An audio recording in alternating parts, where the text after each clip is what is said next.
10টা টাকা দাও, আমি স্কুলে যাব। স্কুলে যাবে প্রতিদিন কি সে টাকা লাগে? আমার কাছে টাকা নেই, চলে যাও স্কুলে, সুন্দরভাবে লেখাপড়া করে চলে আয়। আমি টাকা চাইলেই তুমি বলো নাই, আর তোমার ছেলে চাইলে সাথে সাথেই দিয়ে দাও। আচ্ছা ঠিক আছে আব্বু, আমি স্কুলে যাচ্ছি।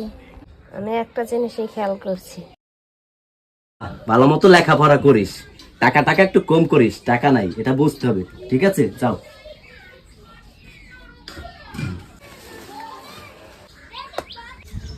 আমি স্কুলে যাবো, আমার টাকা লাগবে, আমাকে টাকা দাও। বাবা, দুদিন পর পর এত টাকা, আমার মেয়েটা স্কুলে গেল, সে 10টা টাকা চাইতে, তাকে দিতে পারলাম না। তুই টাকা চাস, প্রতিদিন টাকা টাকা নাই বাবা আজকে। যাবো না। আচ্ছা বাবা নে, তুই তো আমার একটা সোনালী ব্যাংক, বড় হইলে আমার হাজার হাজার টাকা কামাই করবি, তোরে দিতে আমার সমস্যা নাই। মেয়েটারে টাকা দিনে আর আবার বলিস না, ঠিক আছে? এই লয় 20 টাকা আছে, এইটা ল। 20 টাকা আমার হবে না, আমার 100 টাকা দিতে হবে। দেখছি মেয়েটার টাকা চাইলে কারণ টাকা নাই, আর ছেলেদের টাকা চাইলে সাথে সাথে দিয়ে দেন।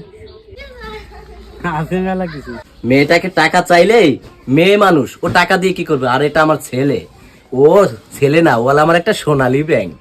আরে টাকা দিলে একটা সময় এই ব্যাংক থেকে আমি অনেক টাকা পাবো, বুঝলি? এই জন্য দিই।